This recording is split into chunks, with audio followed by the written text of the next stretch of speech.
Just like any other day, a family of four, Giovanni, Maggie, Belle, and Warren, sit for breakfast, quietly enjoying their meal when the doorbell interrupts.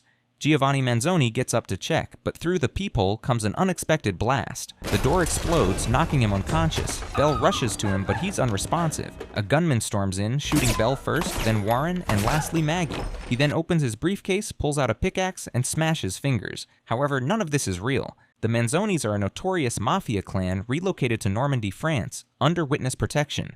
Apparently, Giovanni betrayed rival boss Don Luchesi, sending him to prison. Later, Giovanni drags a wrapped body from his trunk, before burying it secretly with just the family dog as a witness. The next morning, the family sit for breakfast. This time, they are the Blakes, and Giovanni's name is Fred. After the children leave, Maggie decides to go check out the town and get some groceries. Before leaving, she runs a quick check with Giovanni, making sure he'd say the correct thing if he runs into the neighbors. She tells him that Agent Stanfield, their handler, forbids him from leaving the gate or mentioning the Riviera, since they are supposedly from the States now. Giovanni truly has the Mafia blood in his system, because he steps outside the gate, immediately Maggie leaves, clearly disobeying instructions, but he is watched with a binocular. At school, Belle and Warren split up, planning to regroup at lunch. Back home, Giovanni trashes some things they won't need and discovers a dusty typewriter. Maggie explores the town, only to learn there's no real entertainment nearby. At the basketball court, Warren encounters his first trouble when some bullies approach him. If you're American, you must be rich. He mocks their intellect. With a great deal of disinterest, he asks what they want. Bullying, protection, shakedowns. You got a monopoly, or do you divvy up the market? What do you reinvest your dough in? Offended, they beat him badly, unaware of who they're dealing with. Giovanni types his name proudly on the typewriter. At the grocery store, Maggie struggles in French and switches to English to ask for peanut butter. The shopkeeper doesn't seem impressed and bluntly tells her they don't stock stuff like that. She asks for pasta instead, and he directs her to the aisle. As soon as she turns, he and two other women begin speaking French, ridiculing Americans as obese and foolish. Maggie, who understands everything, snaps. She rigs a corner with lighter fluid and a gas cylinder. Pretending like she's done nothing, she pays for her groceries and even leaves the change for the owner, leaving him and the two women surprised. However, her handwork manifests as she begins walking to her car, and the shop blows up. During lunch, Warren shares his detailed findings about students with Belle, making her impressed. Meanwhile, Giovanni begins writing his family history with the typewriter. He then takes the dog out in the yard, but doesn't expect to see a neighbor from the other side of the hedge. The man learns that he's an American who just moved in. When he asks what he does, Giovanni comes up with an abrupt lie, saying he's a history writer. The man begins asking questions. Landings, that's a vast subject. Yeah. What's your angle on it? From Giovanni's replies, it's quite obvious he knows nothing of that sort. Giving a quick excuse, he heads back inside. Maggie continues her exploration all the way to the nearby town the waitress told her about and visits the church, where the priest welcomes her. After school, Warren meets up with a student and is impressed with his card collection of football players. He smartly makes a deal with him, promising to give him the missing one if he does anything for him, and they shake on it. Meanwhile, some group of boys in a car approach Belle, who seems innocent while walking home, offering to drop her off. Though hesitant at first, she finally agrees. However, instead of dropping her home as planned, they drive all the way to a quiet park, planning to do dirty things to her. Coming down, she tells one of them she'd like to go home, but he touches her shoulder suggestively. She quietly takes a racket from the trunk, innocently turns, and whips the boy within the blink of an eye. It doesn't stop there, as she continues beating him till the racket breaks into two, while the others watch with great fear. Afterwards, she schools them like little children on their behavior towards women before zooming off with the car. Back home, Belle and Warren help carry the groceries Maggie got, and when Giovanni asks how their day went, the three simultaneously answers, "Fine." They definitely had an eventful one. At the Attica State Prison, New York, a bucket of ice is delivered to Don Luchesi. However, the ice isn't for drinks. A frozen finger is inside. Getting the fingerprint, Don Luchesi realizes it's not the person he's looking for, leaving him disappointed. Rocco, a man working for Don Luchesi, is contacted, and he promises to keep looking. While having dinner, the doorbell rings and Giovanni goes to check. It's Stan. He wonders if there are any reports, but Giovanni doesn't have anything to tell. He only reveals his newfound writing career. Stan asks Giovanni if he has any idea on where a man who sold some Italian products to Maggie 2 days ago could be, but Giovanni feigns ignorance. Seems like it's the same person Giovanni buried in the backyard. Well, Giovanni almost beat the poor man to the afterlife. In his defense, the man tried to sell him rotten lobsters. Stan wonders what he's using that quantity of lobsters for anyway, reminding him he's not allowed to make any business deals with anyone. He urges Giovanni to try and fit in, since he's tired of finding them a new place to live every 90 days. You know what's going to happen to you and your family when they find you. You're here to make sure that don't happen, right? I mean, that's your job. Try not to make my job impossible. Warren gets to work on forging the card, while Belle listens to music with an earpiece dancing alongside. This house in Brooklyn is full of friends, and Maggie tends to everyone for the barbecue, with loud music playing. However, Don Luchesi is also there, and he makes a threatening move with his hands. On cue, everyone raises a gun and turns it to Giovanni. This is just a bad dream, or more of a memory of the time they survived the attempted hit in Brooklyn during a barbecue party, as Giovanni suddenly wakes up. The next morning, Giovanni continues his writing, deciding to tell the true story on paper, even if no one reads them. Afterward, he meets Maggie in the living room, but she doesn't buy the fact that he's writing history since he knows nothing, and he admits he's writing a memoir. This doesn't calm Maggie since it could land them in trouble if it gets out. He tries explaining that he has to write it to know who he is, but Maggie urges him to come up with something else. She feels he would have consulted her at least, but he reminds her of how the architecture work she gave him when they were in the south of France turned out. Giving up, she asks him to be a plumber, explaining that the water from the sink is coming out brown. She called the plumber and made 2 appointments, but he never showed up. Walking quietly out of the house, she takes a bowl of food to the opposite house, and it turns out to be the 2 security details, Di Chico and Caputo, keeping an eye on them. Meanwhile, Giovanni calls the plumber at home. During lunch in school, Belle asks Warren how his morning went, and he gives her a detailed review. In just that short time, he's managed to make his own mini Mafia crew. For Belle, she mercilessly beat up a girl who stole her pink pencil case.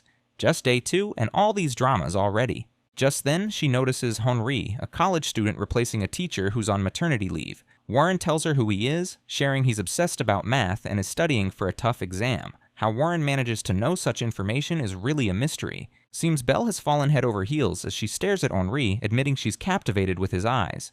Maggie uses a pair of binoculars to look at a family through the window, and the agents tell her what they know about them. She sees that the plumber has arrived, which makes her happy. When Giovanni opens the door, the man introduces himself, but Giovanni isn't pleased since he's late.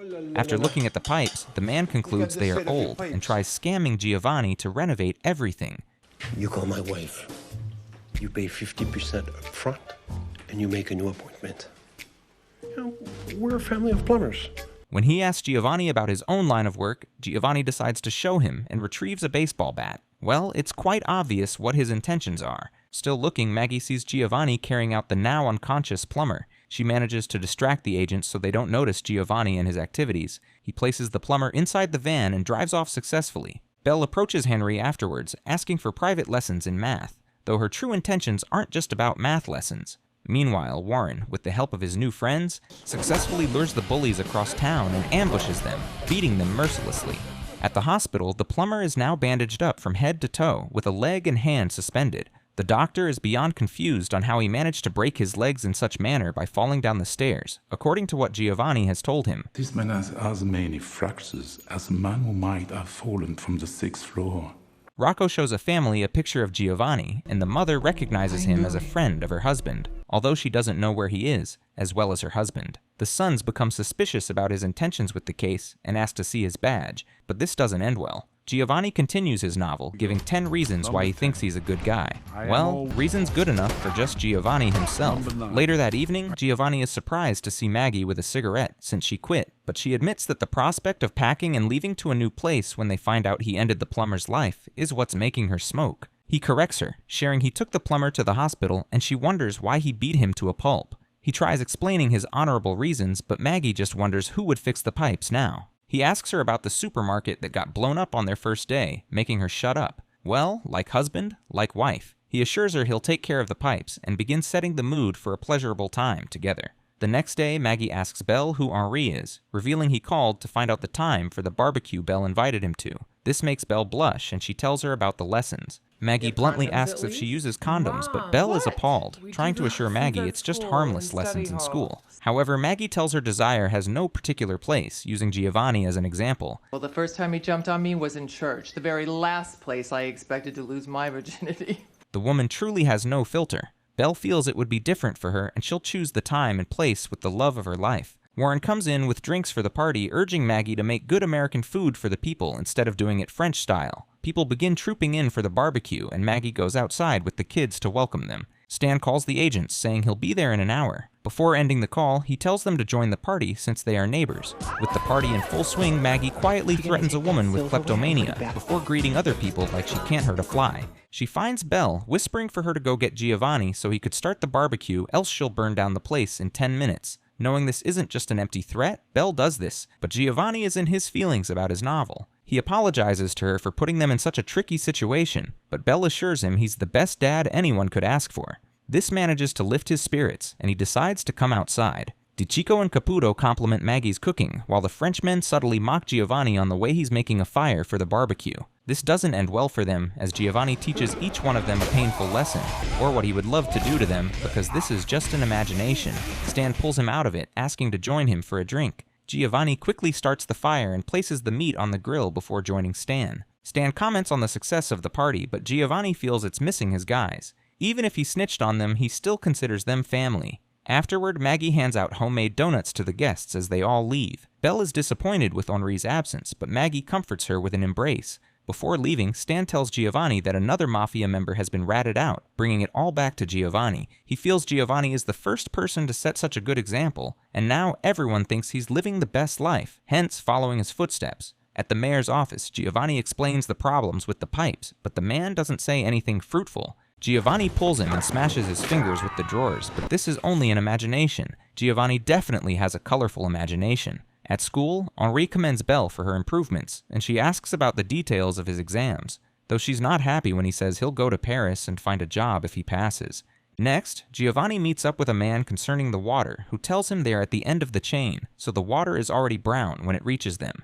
Giovanni asks for a clue on who's responsible, and the man shares that chemical fertilizers turn the water brown. With only one fertilizer factory in town, Giovanni turns and leaves. At the church, Maggie prays for her very complicated family and gets startled when she turns and finds the priest. Taking a liking to her, he offers her a chance to confess, but it's been a long time since Maggie confessed. She makes sure he's bound to not reveal anything. You're bound by some sort of confidentiality clause.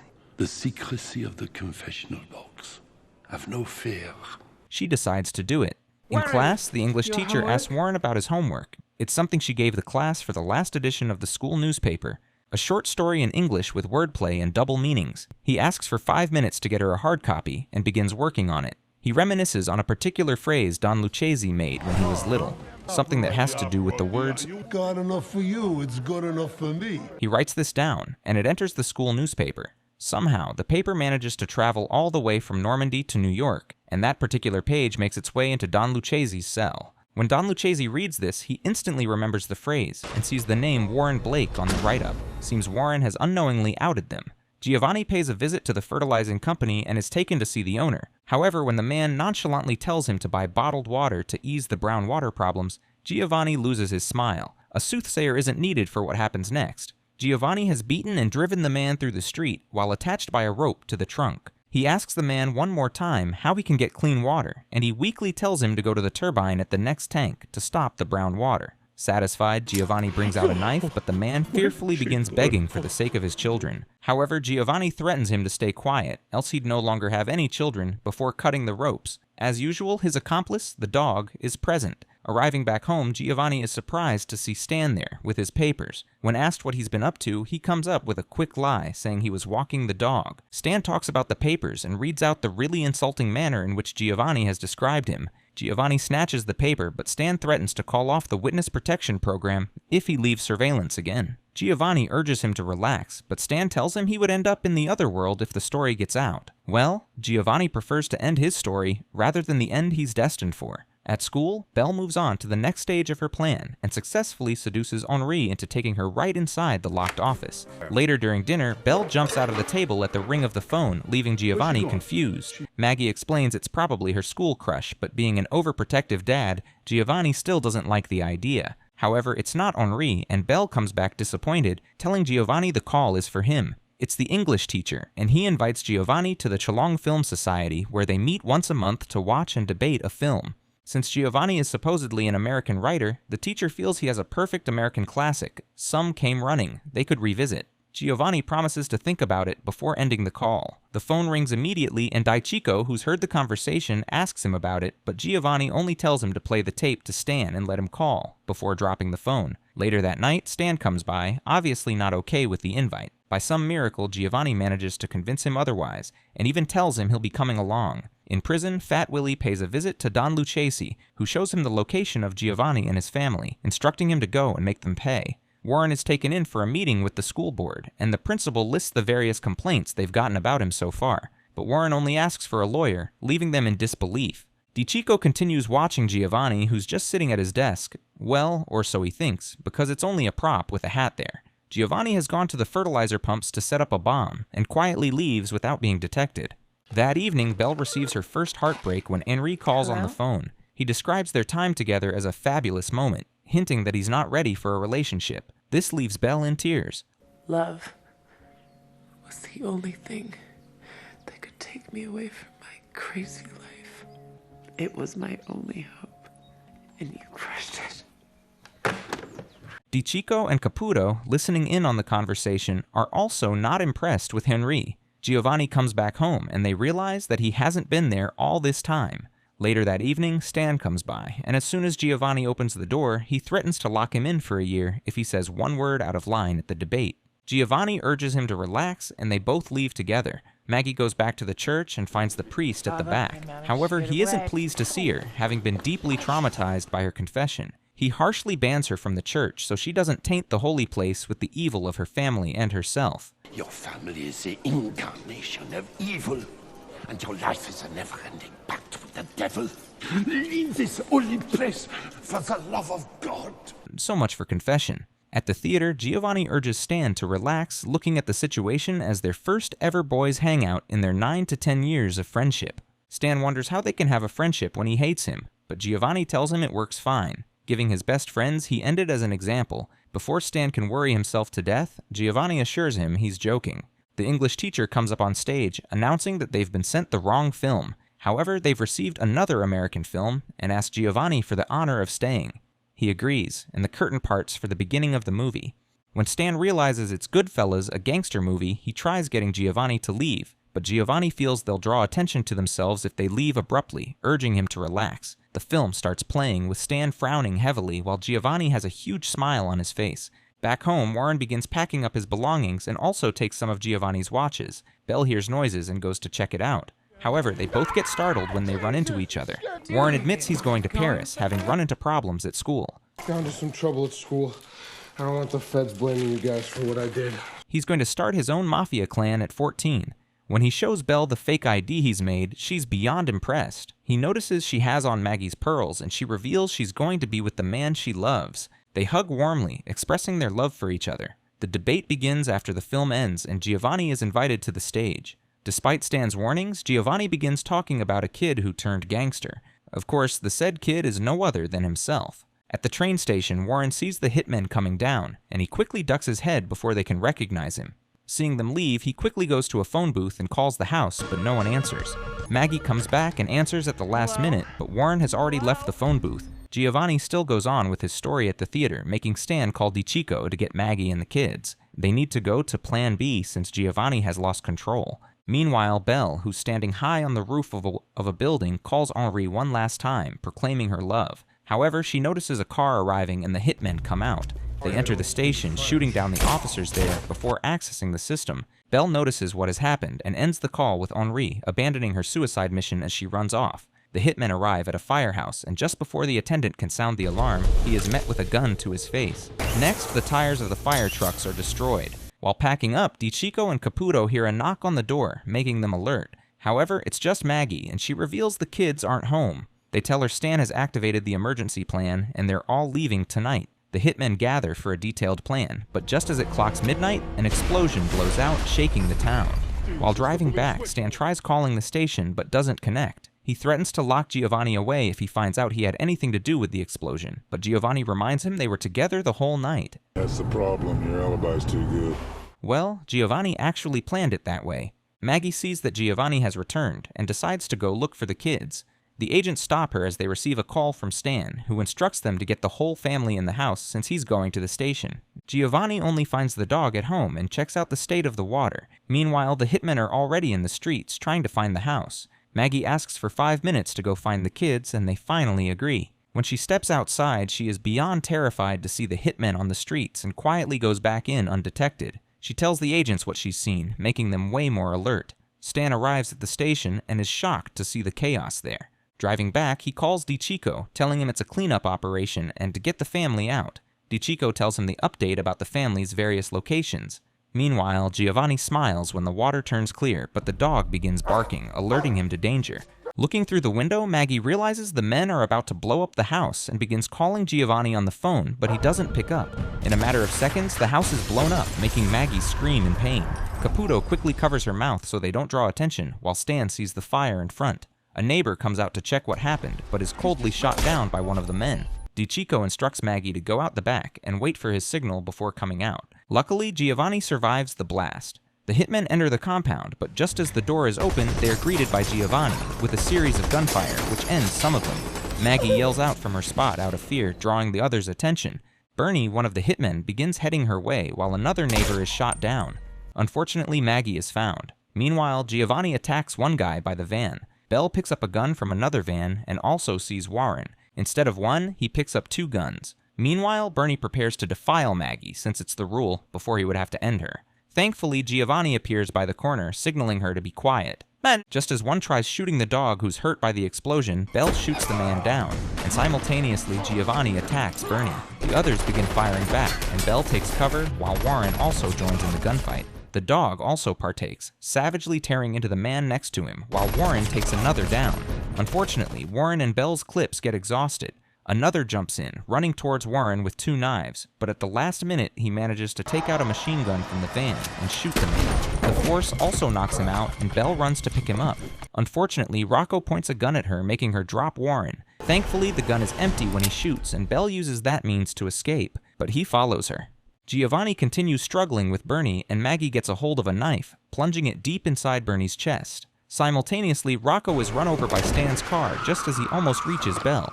All the hitmen have been taken down at this point, and Warren goes to comfort a sobbing Bell.